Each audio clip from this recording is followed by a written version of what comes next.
Yeah, I thought I would give a pretty general talk today, and so I'm not going to really make a lot of acknowledgments except for some very recent science, but I just want to start with a general comment that I've had a great group of graduate students, several here in the audience, past graduate students and postdocs who have had the intelligence, drive, and creativity to do very good science. And also, I want to mention, particularly from the synchrotron side, Keith Hodgson and Britt Hedman, who I've been very closely collaborating with over the years, particularly in the K-Edge work I'll mention.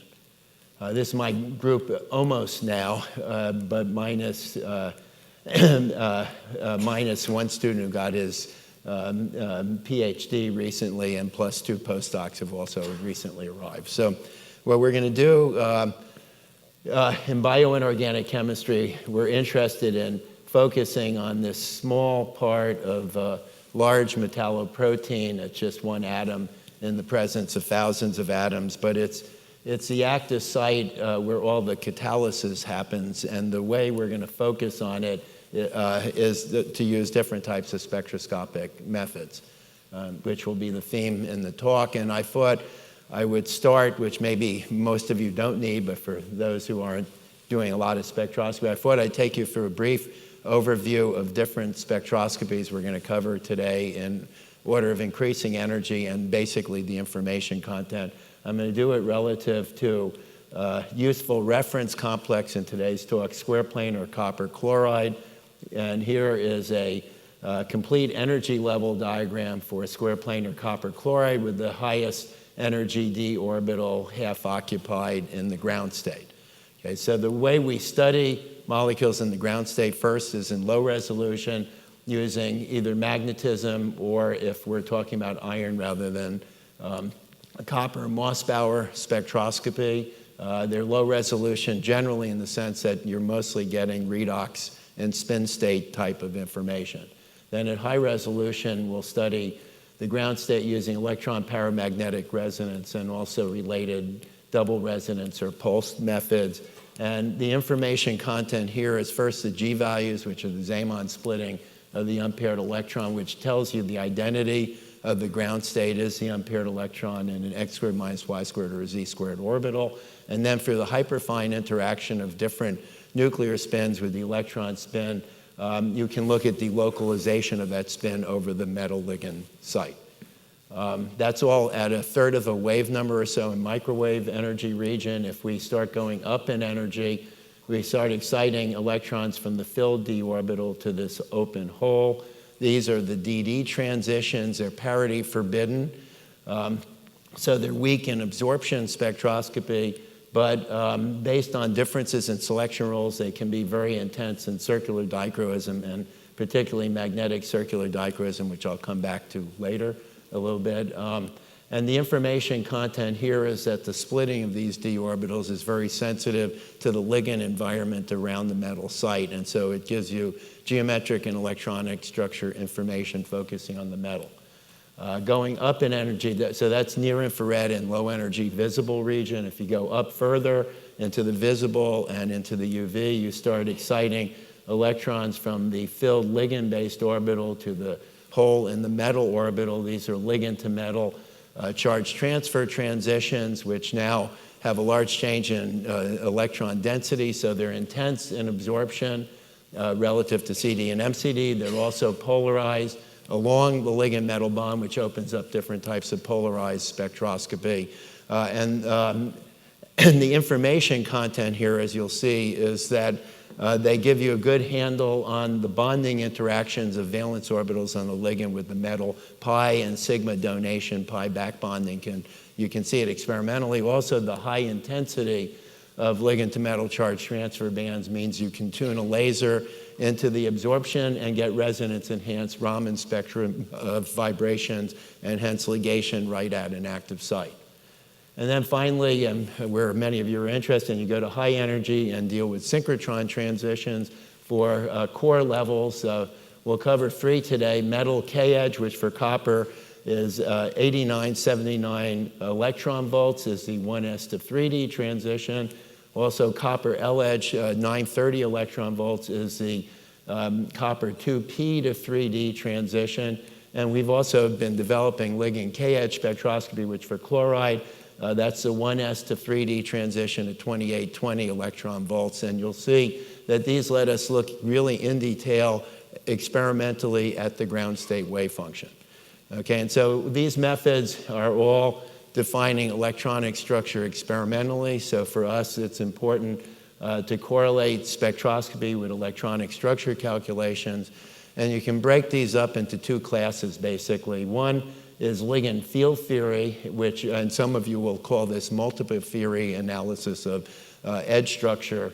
This focuses mostly on this region of an energy level diagram. Ligand field theory is really very powerful when the site isn't very covalent, but when you get covalent, highly covalent bonding, or if you're interested in the whole energy level diagram, that really gets us into modern molecular orbital theory, which for transition metal systems, it really mostly means density functional theory.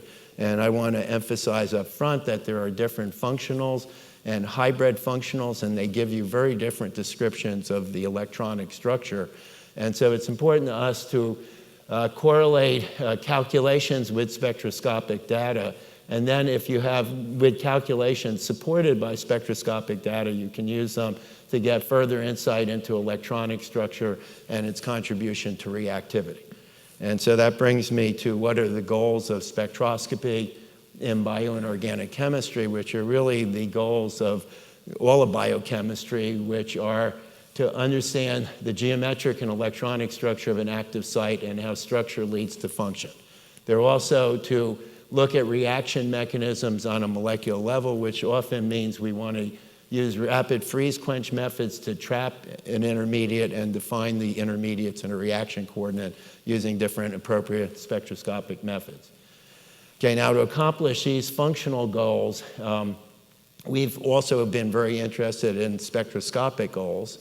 One of them is to develop new spectroscopic methods when existing methods really don't let you address the problem you're interested in.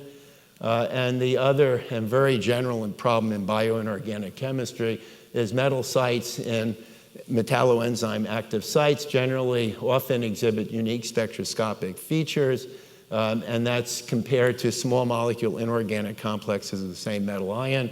And over the years, we've shown these unique spectral features reflect novel geometric and electronic structures, particularly highly covalent active sites where the covalency activates the metal site for catalysis. Okay, so I decided to basically show you how all this plays out on a class of metalloenzymes, metalloproteins called the blue copper proteins, which are sort of the hydrogen atom in bioinorganic chemistry. And these function in long-range, rapid, directional electron transfer. Okay, but we're going to be needing to understand unique spectroscopic features, so I wanted to start with what's normal. And so I'm going to spend about 5 minutes with basic physical inorganic chemistry of square planar copper chloride. Okay, so you put a cupric ion in an octahedral field of chloride ligands, and the d orbital split with the Eg above the T2G set by the famous spectroscopic parameter of inorganic chemists, 10dq. Copper 2 is 9d electrons, so you fill the orbitals up to one hole in the Eg set, which gives you a doublet Eg ground state. This is orbitally degenerate, which means it's unstable, to a Jahn-Teller distortion, which lowers the symmetry, splits the orbital degeneracy, and lowers the total energy of the system. And what you find with copper 2 generally is a tetragonal elongation along the z-axis and contraction in the equatorial plane, and that in the limit of a large Jahn-Teller effect gives us square planar copper chloride. Okay, the splitting of the d orbitals from ligand field theory is very sensitive to the ligand environment around the metal site and will be very different for square planar than an octahedral case. And what you get in the square planar case is shown here, which is that the highest energy d orbital is the x squared minus y squared orbital, which is the orbital whose lobes are pointed along the ligand metal bonds. And so it's involved in the largest repulsive or antibonding interaction with the 4 chloride ligands. Okay, so now this isn't a pure d orbital, it's a molecular orbital, and we've been interested in using the 10 orders of magnitude of spectroscopy I just went through and calculations to describe it. And what you find with square planar copper chloride is a ground state that actually has 61 plus or minus 2% copper dx squared minus y squared character, with the rest of the wave function delocalized symmetrically because of the D4H symmetry over the 4 chloride ligands involved with p orbital sigma antibonding to the metal d x squared minus y squared orbital. Okay, you put an unpaired electron in this dx squared minus y squared derived molecular orbital, and you get an EPR spectrum with G parallel greater than G perpendicular greater than 2, where I'll remind you G parallel is a splitting of the spin m sub s plus or minus 1/2 when the magnetic field is along the z-axis, and the G perpendicular is a splitting when the field of the unpaired electron when the field's in the xy plane. I should also mention what I'm showing here is a frozen solution or powder pattern having all orientations, but in EPR you plot it as a first derivative to enhance sensitivity, which leads to a peak at G parallel and a more intense derivative shaped feature at G perpendicular. Now this isn't what you're going to see experimentally because copper has a nuclear spin of 3/2. It'll couple to the electron spin in this molecular orbital and split into 2i plus 1. So 2 times 3 is 3 plus 1 is 4 hyperfine lines. And what you do see experimentally is the G parallel will split by a lot into 4 copper hyperfine components. The splitting is large for all these tetragonal copper-2 complexes. For copper chloride, it's 164 times 10 to the minus 4 wave numbers. The G perpendicular will also split, but it's much less for straightforward reasons and not resolvable in the powder pattern spectrum. Okay, so this is all happening in the ground state in a magnetic field at about 0.3 wave numbers at X band. Now we're going to go up in energy and excite electrons from the filled d orbital to the hole. And these are the DD transitions, which I've already said are parity forbidden, so they're weak in absorption. They're in the low energy near IR and low energy visible part of the spectrum at about 16,000 wave numbers or 600 nanometers with very low epsilons of 40 per molar per centimeter. Now, if we go up in energy, and now we'll flip scales, you start getting intense transitions, epsilons up to over 5,000. And these are now the ligand to metal charge transfer transitions, which give you a very good probe of ligand metal bonding interactions. And to look at these, we want to think about the valence orbitals of a chloride, which are the 3p orbitals, the 1, 2, and then a third one coming out of the board at you, where when you bind the chloride to the copper, they split in energy. The orbital along the ligand metal bond is sigma bonding to the metal and gets stabilized to deep energy. The ones perpendicular to the bond just pi interact with the metal and are at lower energy. The overlap also gives you the intensity of the charge transfer transitions, which go as the overlap of the donor and acceptor orbital involved in the charge transfer process. So as see here, P sigma has a lot of overlap with the x squared minus y squared, producing an intense charge transfer. And the p pi orbitals don't overlap but get intensity just from configuration interaction. So you get a weak, low energy pi, high energy intense sigma charge transfer. That's what you see experimentally. Low energy weak pi, higher energy intense sigma. And that's normal ligand metal bonding when the lobes of the x squared minus y squared orbital are oriented along the ligand metal bonds due to sigma interactions with the ligand. Okay, so that's a little physical and organic background. Now I wanted to do a bit of bioinorganic electron transfer. There are 3 classes of enzyme proteins in biology that contain metal ions and do electron transfer. First, in the copper category are the blue copper site, which we'll focus on today, but I'll just note that it's mononuclear and has a thiolate cysteine and a thioether methionine ligand. And there's also the binuclear copper site called copper A, which has 2 bridging thiolates and also a thioether ligand bound to a copper site. That's in copper chemistry. Iron sulfur chemistry, you have active sites with proteins with names like rubidoxin, ferredoxins, and HiPip, which is high potential iron protein. These are iron sites that have 4 sulfides, sulfur ligands in tetrahedral ligand fields. So these are 1, 2, 3, 4 metal sites, but all tetrahedral, all high spin in both redox states. And then finally, you have the heme proteins, particularly cytochrome C, which has a strong equatorial porphyrin ligand and also an axial histidine and axial methionine ligand. And these are 6 coordinates, you can see, and low spin in both redox states. Okay, so you have a wide range of sites. They cover more than a volt in potential for doing their function in the proper place in the electron transport chain.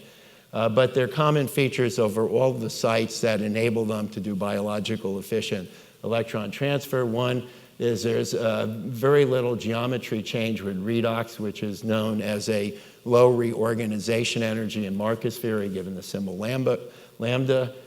And there's also very efficient electronic coupling between the electron donor and the acceptor over long distances through the protein, which is HDA in Marcus theory. And we're going to see how this plays out, particularly in the blue copper site, but also I'll have a comment on copper A, and particularly at the end lead into cytochrome C.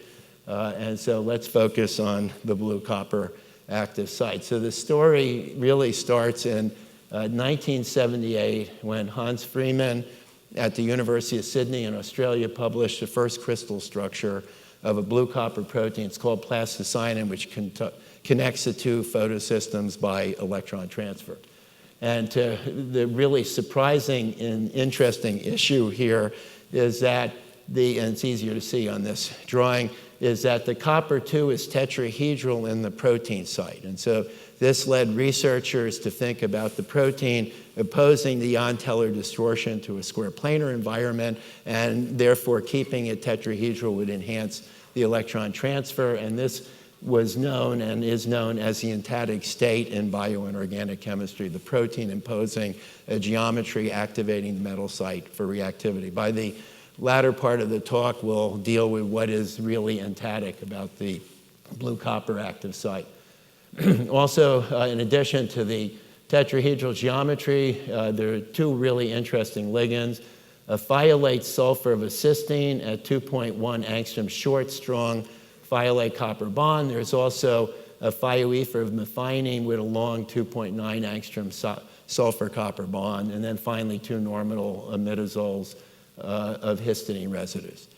Okay, associated with this unusual geometry and ligation are the unique spectral features of the blue copper proteins, which in absorption now is compared to those weak DD bands for square planar copper chloride at around 16,000 wave numbers. In the blue copper protein, you get an extremely intense band epsilon of more than 5,000, which is in the red region, so it's responsible for the intense blue color of these protein sites. And in the EPR spectrum, as compared to normal that we were looking at before, the hyperfine splitting, the copper hyperfine splitting goes way down by more than a factor of 2. Okay, so what I'm going to do now is go through the origin of these unique spectral features, and particularly focus on the fact that they reflect a very special ground state wave function, which is extremely important to understand, because it's the redox active molecular orbital, or which we call RAMBO, that does the function of long-range electron transfer. And so let's figure out the RAMBO. And the first thing we want to do is recognize that you have G parallel greater than G perpendicular greater than 2.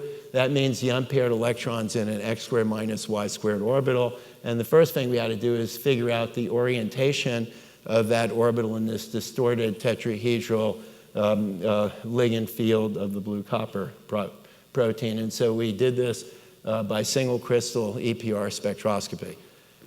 Plastocyanin crystallizes in an orthorhombic space group with 4 symmetry-related molecules in the unit cell. I've just blown up the active sites so you can just see that part of the proteins.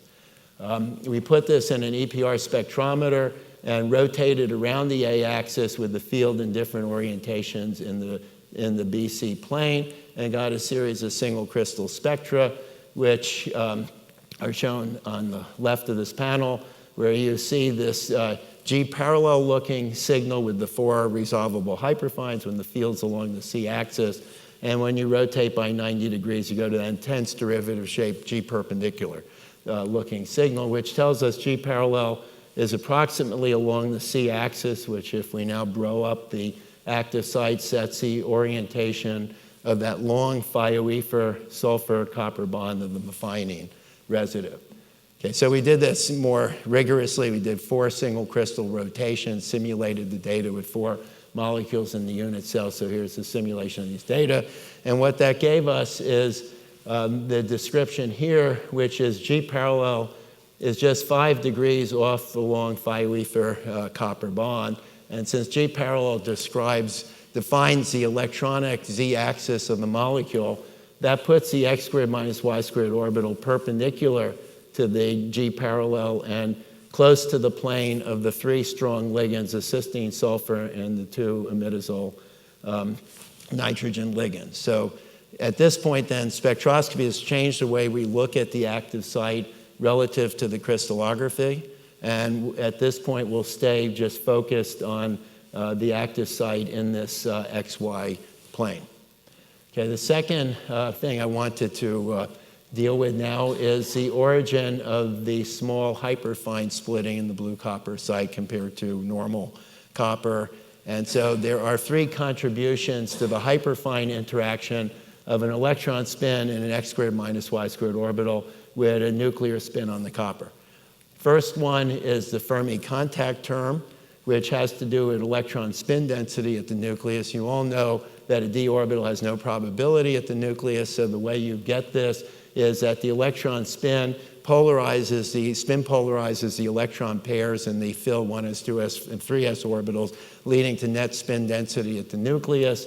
And what you get for normal copper complexes is a large negative contribution from the spin polarization mechanism.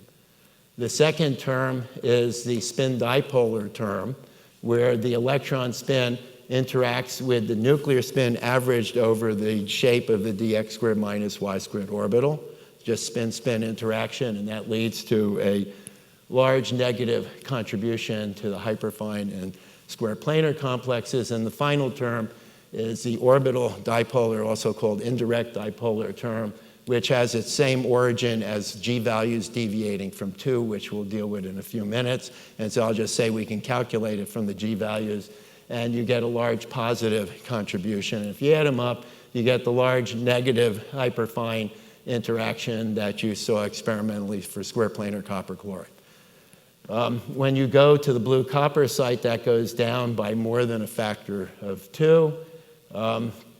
And when we started in this field, the explanation of this small hyperfine originally focused on the spin dipolar term, okay, and the distorted tetrahedral structure of the blue copper site, where it was thought that this distorted tetrahedral structure would allow the copper 4pz to mix into the x squared minus y squared orbital. That's the dashed line here. And if you have some spin density in a pz orbital, it has the opposite sign of the spin-spin dipolar interaction relative to an electron in the x squared minus y squared, and will reduce the spin dipolar contribution. And if you have 12% 4pz, you can reduce it down to the experimental value.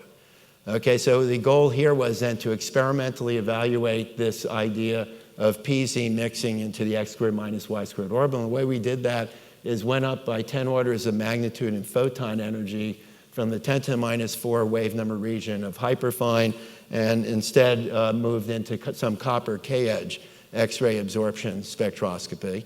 And so the pre-edge transition at 8979 eV for a copper K-edge is the 1s transition to this half-occupied redox active molecular orbital.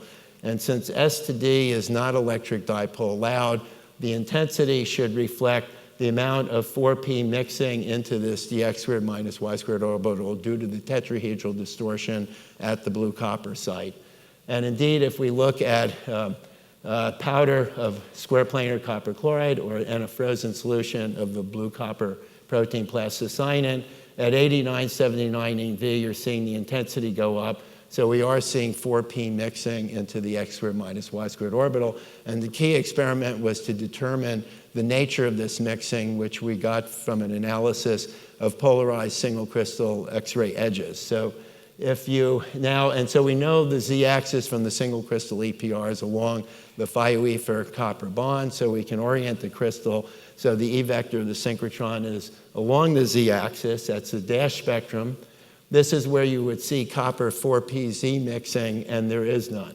If you reorient the crystal so the E vector of light is along the xy direction, you see all the pre-edge intensity showing us it's pxy, not pz mixing, which means we can eliminate the classic explanation for a small hyperfine interaction, which was a very important point here, because this then led us to the idea of a very covalent active site.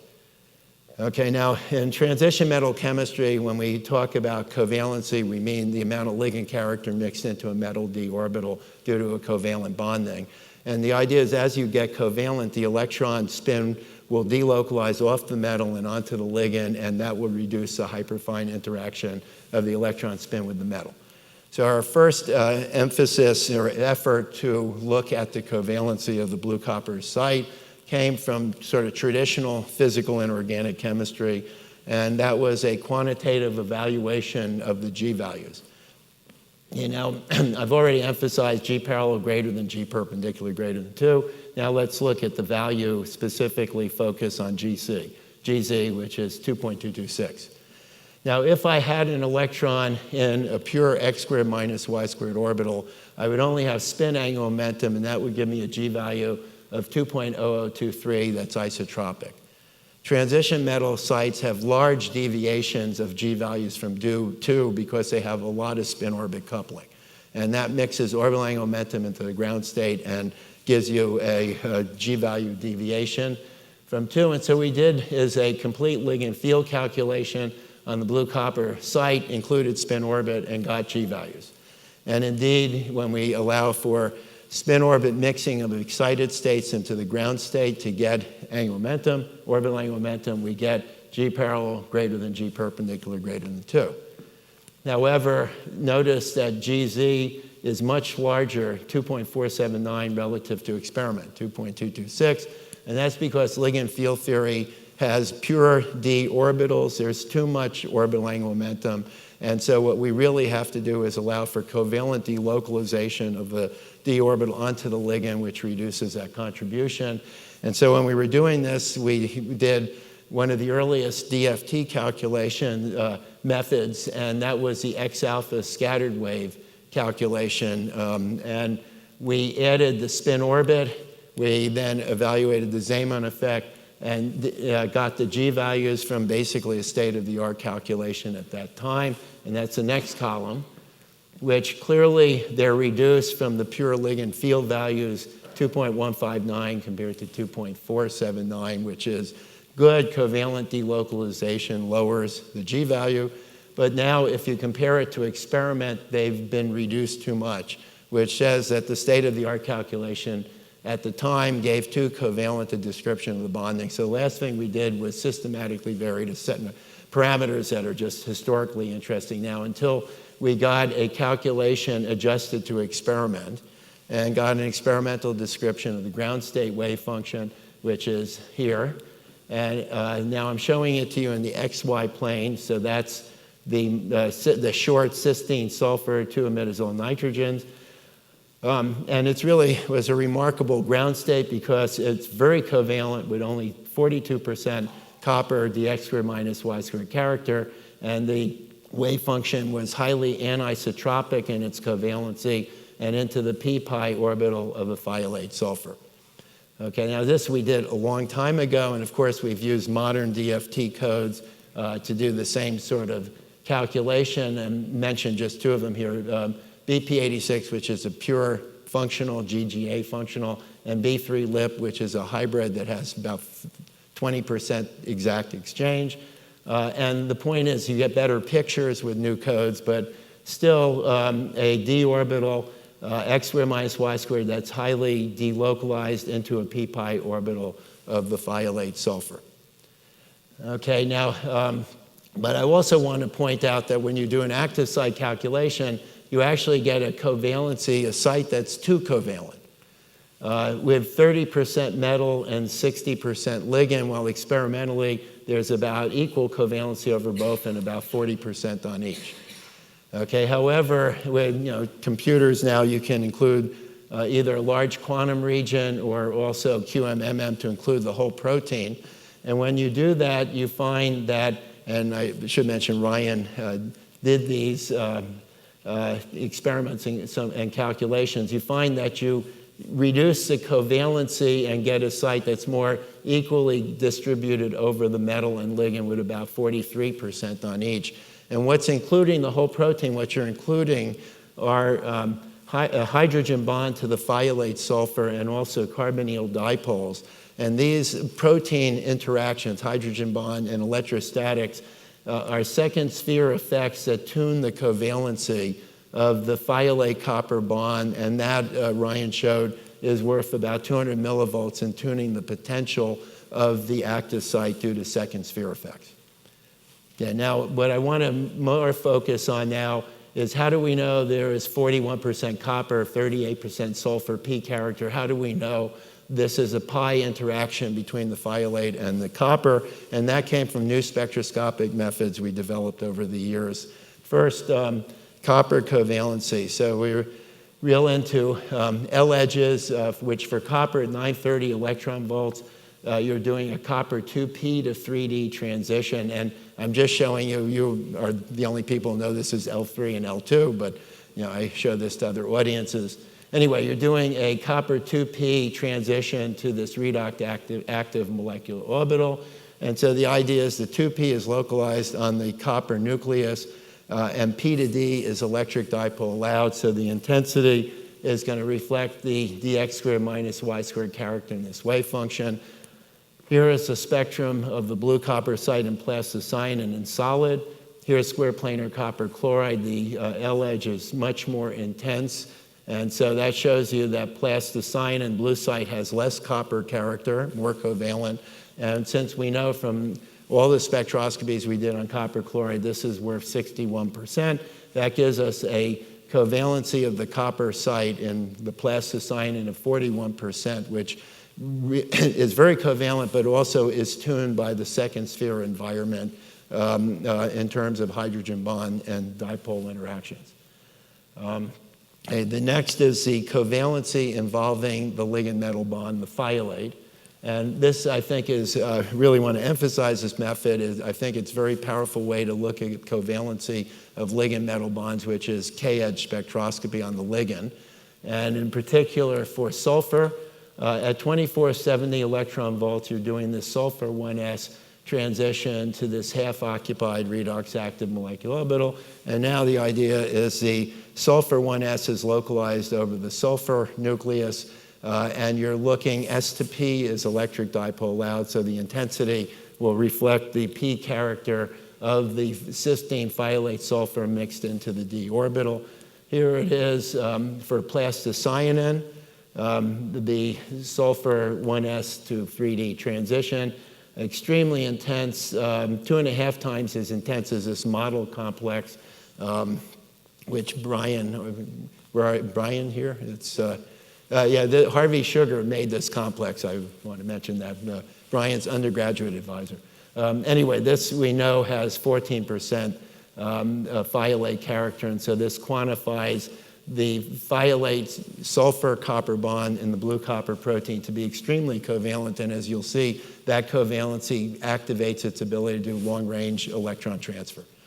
Okay, the final feature of the blue copper site, which is the pi versus sigma bonding interaction of the ligand to the metal, came from our analysis of magnetic circular dichroism spectra, and particularly the assignment of the unique absorption band of blue copper. So this is where I started the talk, a band at about 16,000 wave number, 600 nanometers, epsilon above 5,000.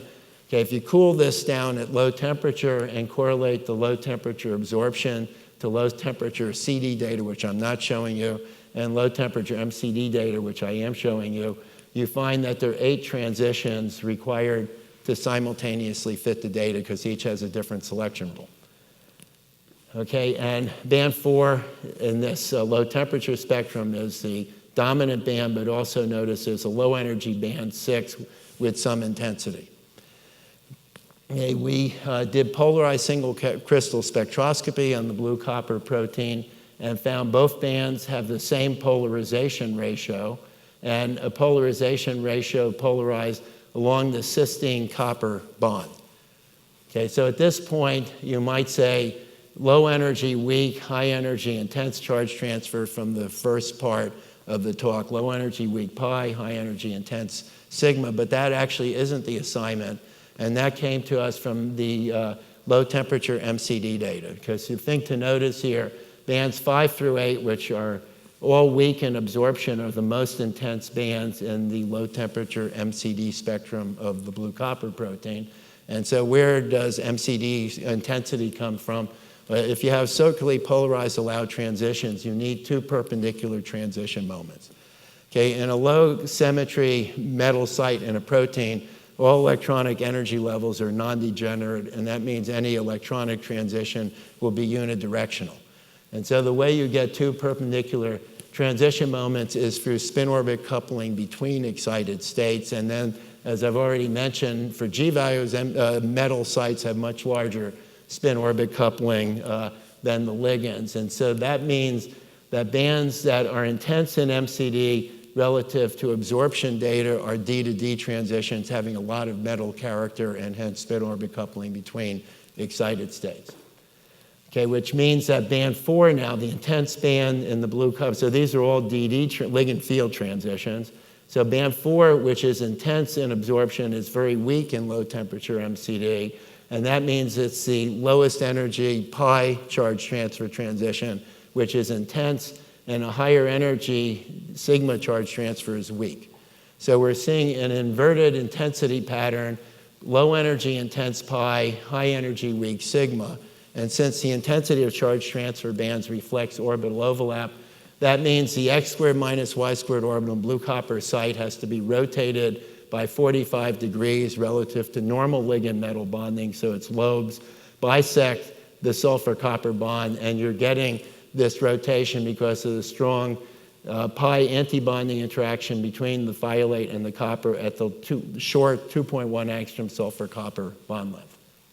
Okay, so we understand the electronic structure of the blue copper site, and now let's relate it to function, which is long-range electron transfer. And here I like to go to the enzymes called the multi-copper oxidases, because the pathway for electron transfer is well-defined in native function. Okay, so here's the blue copper site, which in the multi-copper oxidase is called a type 1 copper. Here's the thiolate copper bond. The cysteine is flanked on either side in the sequence by imidazoles, which are ligands at a trinuclear copper cluster. And the way these enzymes work is electrons enter at the surface at this blue copper site. They're transferred rapidly over 13 angstroms to this trinuclear copper site where oxygen is reduced to water, which is another seminar, which I won't give you. And so qualitatively, we've superimposed the ground state wave function on the blue site, and you can see this high anisotropic covalency of the copper thiolate bond is going to activate electron transfer. And quantitatively, Ryan evaluated this by evaluating HDA through that cis-his pathway. And Ryan has shown that HDA, the electronic coupling matrix element between the donor and acceptor, increases as you increase the covalency of the thiolate sulfur copper bond. And so it's increasing linearly with covalency. And then since Marcus theory says the rate of ET goes as HDA squared, this is really activating directional electron transfer. And also Ryan found there's one specific pathway that is responsible for this HDA, and it needs the pi interaction of the thiolate with the copper to transfer through the cis-his pathway and exit sigma to the remote copper site in the multi-copper oxidases. So the high covalency and the pi anisotropy are both key to function, which is long-range rapid electron transfer through this superexchange pathway. Okay, so electronic structure giving us function. Now let's look into the role of the protein in determining the active site geometric and electronic structure. Okay, so here are, we've looked at a series of blue-copper related proteins. They all have the same ligand set, the thiolates cysteine, the thioether methionine, and two imidazoles, but they go from blue to green in color, going from plasticinin to nitrite reductase. And the reason for the color change you can see from the spectra, of course. From the spectra, in blue copper side, pi, low energy pi is intense, sigma is weak, while in nitrite reductase you get the more normal pattern, low energy pi is now weak, and a sigma higher energy one is intense. And what's happening going down the series from a blue site to a green site is the thioether copper bond gets shorter by 0.4 of an angstrom.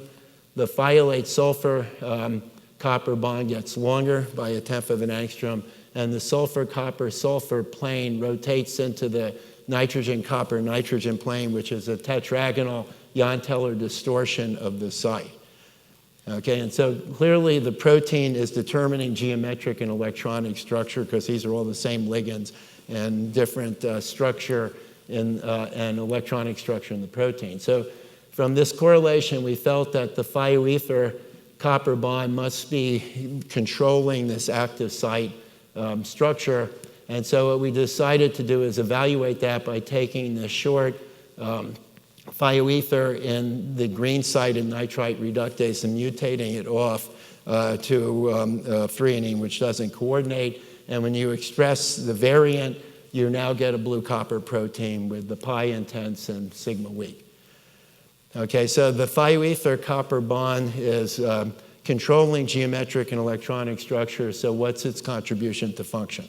Okay, this came out of some further studies we did on this green copper protein, where we found that the green site was actually in a thermodynamic equilibrium with a blue copper site. So at low temperature, you get the green copper with the sigma charge transfer as being intense.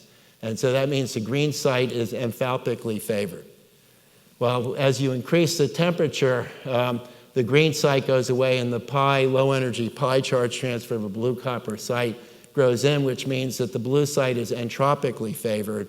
And from our resonance Raman into the green and the blue sites, we know what's happening here is the thioether is coming off at elevated temperatures. So we're able to then experimentally get the strength of the thioether copper bond by analyzing the temperature dependence of the equilibrium between the two species. And when we do that, we find the very interesting thing, which is the bond is quite weak, 5 kcals per mole. Experimentally in the oxidized site, we can reproduce that with DFT calculations, and when we extend the calculation to the reduced site, it's very weak at only 1 kcal per mole. Okay, so what we feel at this point is that we understand what is enthetic, also called RAC-induced, about the blue copper protein, which is that in a sense, the protein is opposing entropy. It's keeping the thioether bound at physiological temperatures. It's a weak bond, but it's staying bound to the active site. And what that is doing is stabilizing the oxidized site more than the reduced site. And what that gives you is a first coordination sphere mechanism to lower the redox potential by 200 millivolts into its functional range. Okay, so the thioether binds more strongly to the oxidized than the reduced site, and it lowers potential. We've done the same studies on copper A, which I won't go through, and have the same results. The thioether is a weak bond, and it's stabilizing the oxidized more than the reduced and lowering the potential, which brings me to an issue in cytochrome C.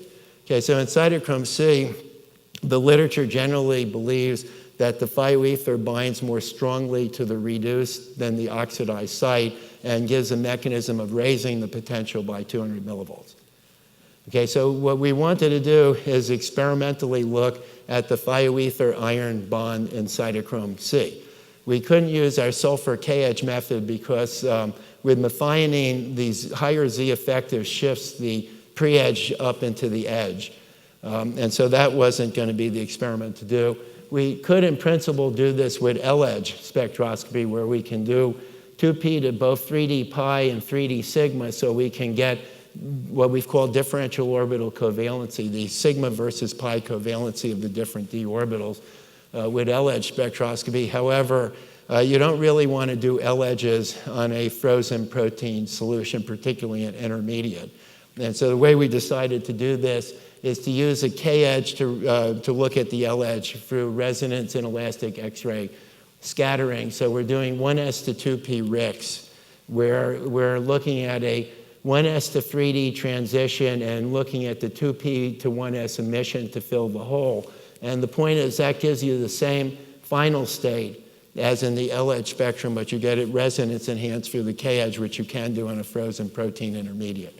And so we got what we call L-edge-like spectra for cytochrome C, which are the solid lines. We also got it for bisimidazole reference complex, which are the dashed lines. We did it for the ferric form, where we can get both pi, which is in green, and sigma covalency, which is in red, so differential orbital covalency from this RICS data. And we also did it for reduced cytochrome C. And what we found experimentally is that the thioether oxidized ferric bond is more covalent than the reduced bond in cytochrome C. We reproduced that in DFT calculations, and the calculations also let us get the strength of the thioether iron 3 and iron 2 bond, and the thioether is actually binding much stronger to the iron 3 than the iron 2. However, from our data, the RICS data on the midazole, from covalency and also DFT calculations, it binds even stronger to the ferric than the ferric site, and from calculations, that also goes for a water ligand. And so the point is, having a thioether in cytochrome C in the native protein does raise the potential, but that's relative to the ligand that would replace it in an unfolded protein solution. Also, our studies showed that the methionine iron 2 bond, the reduced bond, is very weak and should be also entactically controlled by the protein. Okay, and so we wanted to then measure the strength of the thioether iron bond in the reduced site and get an estimate of the protein control of it, meaning, what's the entactic state worth. And so the way we did, incidentally, this was, Ryan participated in this. Tomas Prol was the initiator of the RICS in my group, who's the guy who just took over as a Beamline staff scientist at SSRL. Okay, so we wanted to look at this bond and so experimentally, and so what we did, hit cytochrome C with a 50 femtosecond, 530 nanometer, wherever it is, laser pulse, 530 nanometer laser pulse, which means we excite the porphyrin, and that puts about 300 Kelvin into the porphyrin, and it takes about 10 picoseconds for the heat to dissipate into the protein. And what we wanted to do is monitor the iron from 50 femtoseconds to 20 picoseconds and look at what happened. And so we used K-beta emission to look at the spin state of the iron, and going from the ground state in blue to the 600 femtosecond state, notice the spectrum changes. You get satellite structure on the low energy side, which means it's gone high spin, from low spin to high spin when we put the excitation in. And also from the near edge, we can see a change in the shape resonance from the ground state to the 600 femtosecond state from blue to red, indicating the thioether has come off in the hot site. And what we're doing now is monitoring the recombination of the thioether with the iron, the time evolution of that, and correlating it to the heat dissipation to really quantify the strength of this bond and the protein contribution to it. Okay, so that's the seminar I was going to give. I've been trying to emphasize different spectroscopic methods have complementary insight, and it's important to use different methods to solve a problem you're interested in. Very important to correlate spectroscopy with electronic structure calculations, and together they give you insight into frontier molecular orbitals and reactivity. And finally, unique spectroscopic features, which are often in metalloenzymes, also in heterogeneous catalysts. I was just hearing also in nanoparticles, reflect novel geometric and electronic structures that can make a key contribution to function. Now, in bioinorganic chemistry, the function is electron transfer, but according to Sachs Fifth Avenue, blue copper will also keep us young, which I hope is the case. And thank you.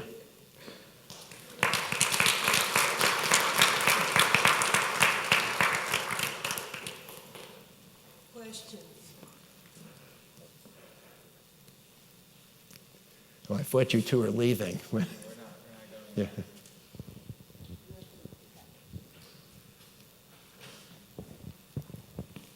So all this was very impressive. I was interested in the last part on this photodeligation.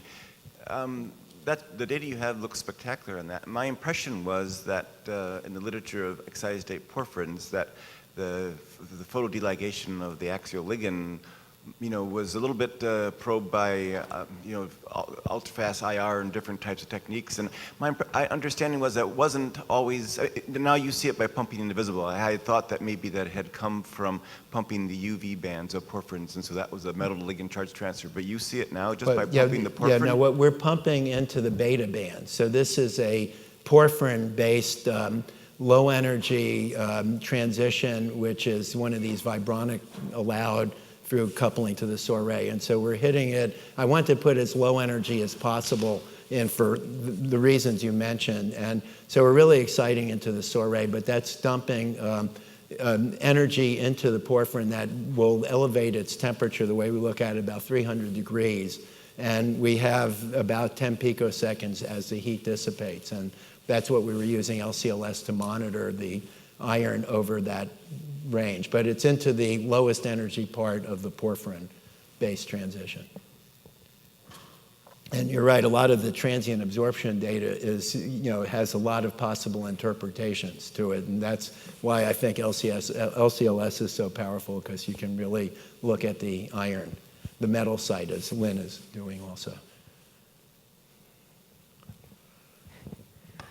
It's a very excellent talk. So I have also a question regarding the last slide. No, not this one. This one, yeah.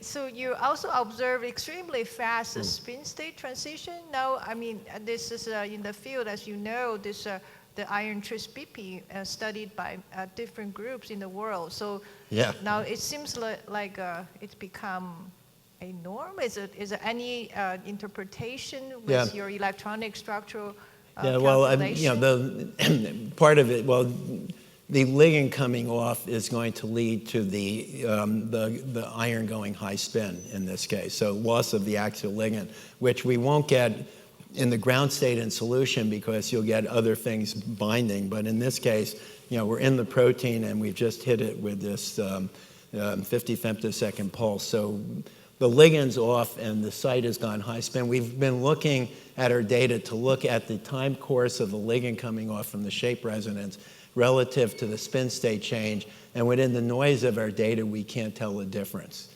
between the spin state and the ligand coming off in the early times. But what we're really focusing on is the longer times to look at the recombination.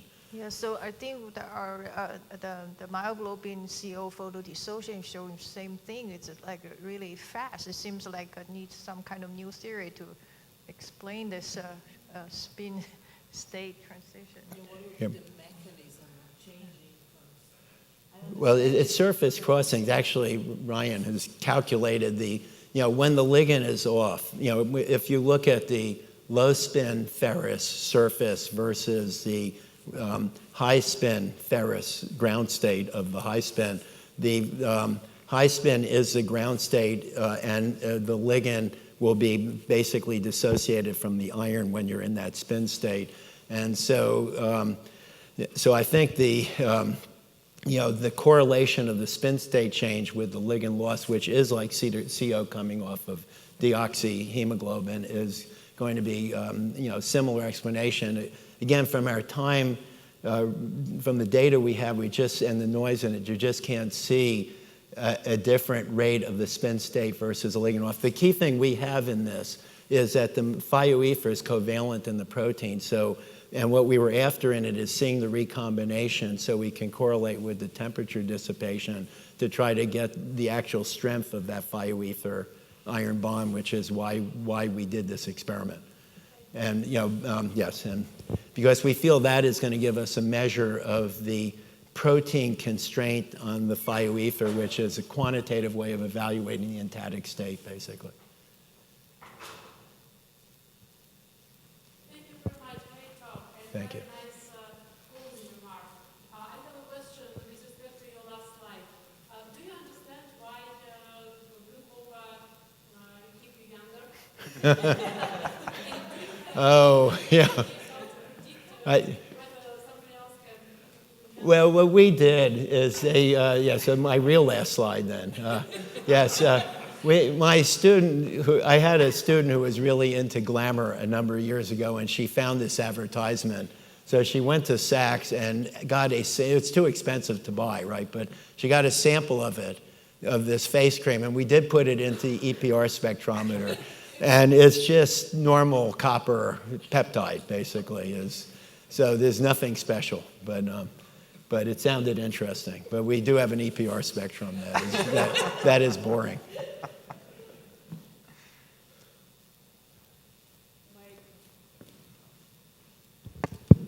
Hi. If I remember correctly, methane monooxidase is a copper protein? Yeah, methane monooxidase, binuclear, probably looks binuclear copper, yes.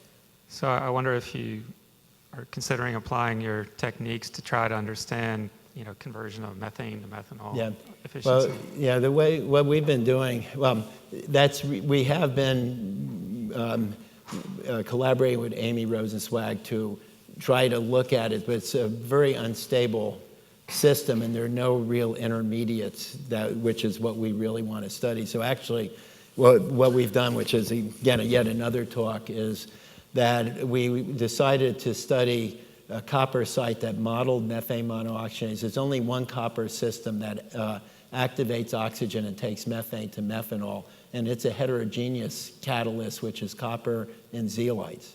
And so we've actually trapped the copper oxygen intermediate in the zeolite and figured, and there the whole problem is different because you want to study 5% active site in the presence of 95% spectator site, which is very interesting to us, spectroscopic problem, and we've figured out how to tune into it and have been defining intermediate in that model, which we hope will help us elucidate the enzyme system.